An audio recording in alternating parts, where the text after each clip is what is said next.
lâche là. Faut qu'on enchaîne là-dessus.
Quelle joie d'arriver chez toi.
Voilà, merci. Bon. C'est plus moi. Non, je peux pas.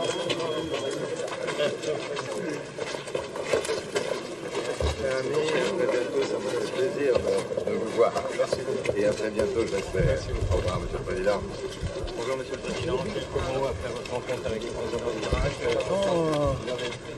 Seulement, j'ai félicité M. Chirac pour son élection à la présidence de la République française. En même temps, on a parlé des problèmes bilatéraux, les problèmes multilatéraux, parce que la France est un partenaire qui soutient tous les pays africains. On a envisagé tous les problèmes qui concernaient notre relation amicale entre la France et la Guinée équatoriale. Vous aviez des doléances particulières à adresser à la France? Bon, vous savez que la France est un pays qui fait beaucoup pour l'Afrique. Je pense que la France doit continuer à aider l'Afrique, surtout en ces moments que nous avons besoin de la France. Mais concrètement, qu'est-ce que vous souhaiteriez, qu'est-ce que vous attendez de la France? Bon, vous savez, aujourd'hui, c'est le problème économique. Nous voulons, surtout après la dévaluation de la France CFA, on pensons que la France doit donner beaucoup de moyens pour faire que l'Afrique commence à se développer. Est-ce que vous envisagez de gracier M. Severomoto? Ah oui, bon, vous savez que le problème de Severomoto ne me concerne pas. C'est un problème judiciaire. Mais après, en tant que le président de la République, on va étudier la possibilité de donner les mesures de grâce, c'est-à-dire qui me concerne comme président de la République. Une mesure de grâce cette année? Une mesure de grâce cette année? On va les penser, on va l'étudier. Vous y êtes favorable? Oui, oui. Merci, Monsieur le Président.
Voilà, merci. Bon, chef. Oui.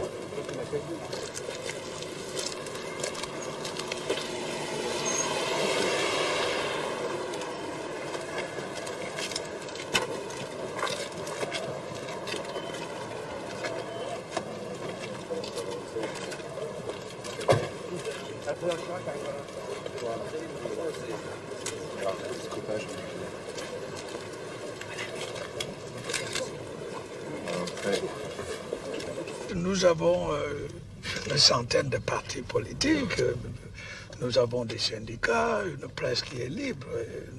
Même si nous voulions commettre des irrégularités, ça sera dénoncé, mais en tout cas, nous avons la volonté de faire de ces élections des élections libres, transparentes et réellement démocratiques. Et la révision de la Constitution? Elle aussi, nous pensons soumettre le projet de constitution aux instances compétentes. Nous avons déjà commencé ce travail au niveau d'un comité technique formé de juristes, d'avocats. Ensuite, on a réuni ce que j'ai appelé le comité consultatif constitutionnel, c'est-à-dire les dignitaires, les autorités religieuses, les partis politiques. Maintenant, nous sommes à la dernière phase et je pense aussi qu'avant la fin de l'année, ce projet de constitution sera soumis aux instances compétentes. Monsieur le Président. Merci. Je vous remercie. On va faire ce qu'on a dit. Laissez-les prendre des photos.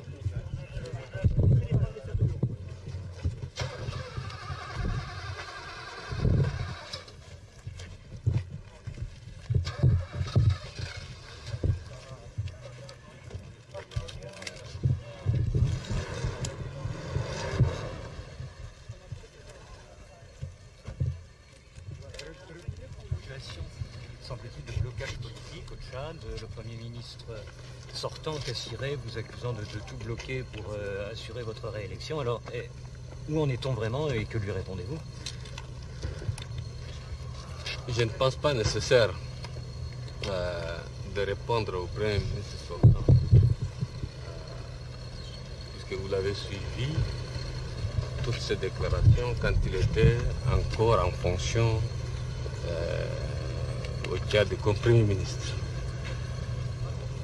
Il vous appartient à vous de comparer cette déclaration d'aujourd'hui et cette déclaration quand il était Premier ministre. Donc vous trouverez vous-même la réponse à la question. En ce qui concerne le processus démocratique, je dirais le processus continue. Mais nous sommes arrivés à une sorte de blocage des élections, du processus électoral. Ce blocage est dû par le simple fait que les partis politiques ont jugé utile de le faire. Je ne sais pas les raisons. Je ne sais pas les raisons. Mais je voudrais vous donner certains éléments qui vous permettront peut-être d'avoir une idée précise. Depuis avril 1995, nous nous sommes tous mis d'accord, donc la classe politique, le gouvernement, s'est mis d'accord pour que les élections se déroulent au courant de l'année 1995. Toutes les élections. Un calendrier a été établi par la Commission nationale indépendante électorale. Lequel calendrier qui a eu l'approbation de l'ensemble de la classe politique. Nous avons mis en place, après ce calendrier, nous avons mis en place une commission nationale de recensement électoral, d'où il y a la participation du gouvernement, des partis politiques, de la société civile. Ils ont contesté le nombre. Ils voulaient de 3 que le gouvernement a proposé, 26 partis dans une commission électorale. Ce n'est pas le Tchad qui finance les élections. Ce sont en fait les pays donateurs.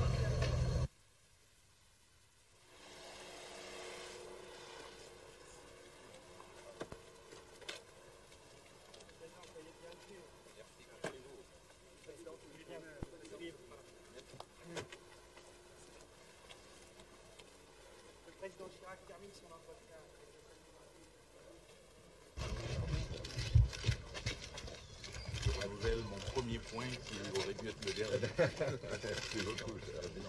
Monsieur le Président, il s'agit j'allais même parler de bain de foule. Les chefs d'État ne sont pas une foule, mais enfin c'est un bain. Personnellement, j'ai découvert le président Chirac, communicatif, et son optimisme, personnellement, m'a séduit. Et j'ai eu à lui indiquer ce que je pense, ou plutôt de la manière dont je pense conduire, et avec leur soutien et quelques suggestions à l'appui, la coopération entre mon pays et la France. Le président Chirac a dit qu'il venait ici à Libreville pour parler surtout d'intégration économique régionale. Est-ce que vous avez abordé cette importante question? Bien sûr, nous l'avons abordé sous un seul aspect, mais qui est fondamental, un fonds de garantie pour des investissements privés en Afrique centrale. Les rapports entre la France et le Congo ne sont pas toujours faciles. On dit que vous reprochez quelquefois à la France de soutenir vos adversaires politiques au Congo. Alors, où en sommes-nous aujourd'hui? Il n'y a pas d'ambiguïté là-dessus.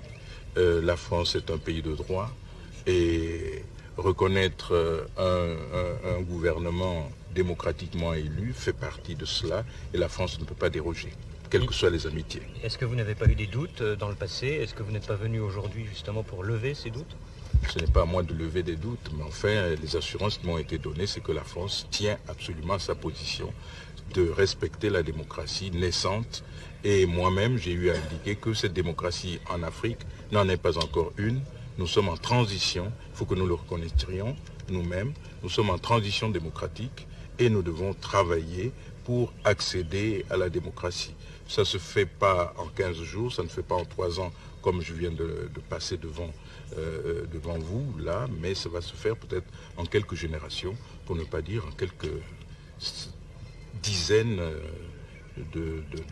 d'années, plusieurs dizaines d'années. À propos de cette transition démocratique, on parle justement, à propos de cette transition démocratique, d'un autre partage du pouvoir. Bernard Colella, vice-président, est-ce possible?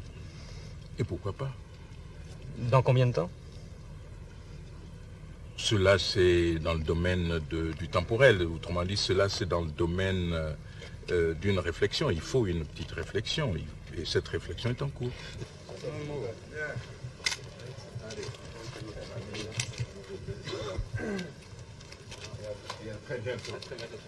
Un mot à la presse, Monsieur le Président. Un mot sur l'entrevue. Merci. Merci beaucoup. Merci. Un mot, Monsieur le Président, sur l'entretien que vous venez d'avoir avec le président Chirac. Quels sont les grands thèmes que vous avez abordés? C'est un renouveau dans le cadre de la coopération entre la France et la République centrafricaine, et également pour la sous-région et pour l'Afrique. Les problèmes de la dette africaine, est-ce que vous avez abordé ces questions? C'est un problème que nous abordons toujours. Mais comme nous le disons, il vient d'arriver. Il faut qu'il fasse l'état des lieux. Et ça, c'est un voyage rapide pour dire bonjour à l'Afrique francophone. Donc l'ensemble de ces problèmes, nous les aborderons au fur et à mesure. Le président Chirac a dit qu'il voulait surtout parler d'intégration économique. M. Chirac a vu 6 présidents en 6 heures. Est-ce que c'est tout de même utile, des entretiens si rapides? Mais vous savez, en 10 minutes, on peut beaucoup faire. Il n'est pas question de faire beaucoup de la use. Il faut aller à l'essentiel. C'est un premier contact officiel. Donc nous aurons encore l'occasion d'approfondir certains aspects, soit au cours de voyages privés, soit au cours de voyages officiels, dans le cadre bilatéral.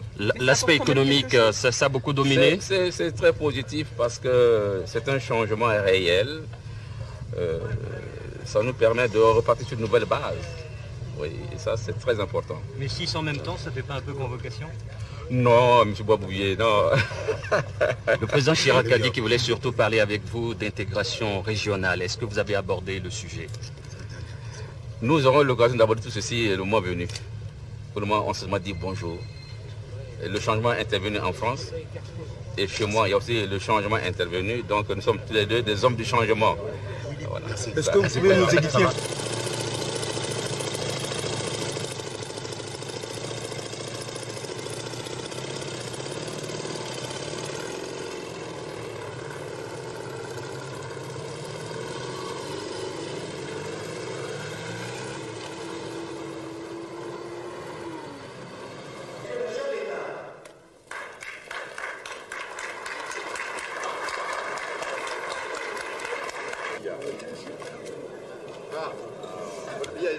Il te manque un appareil photo.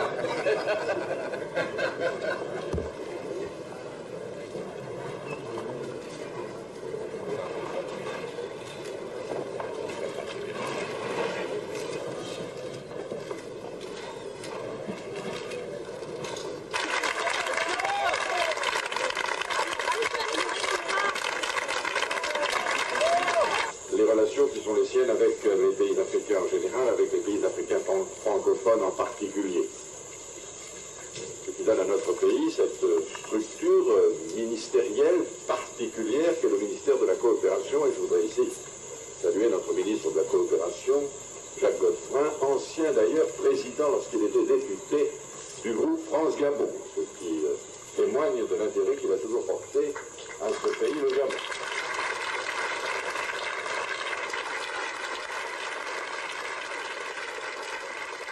Ce premier voyage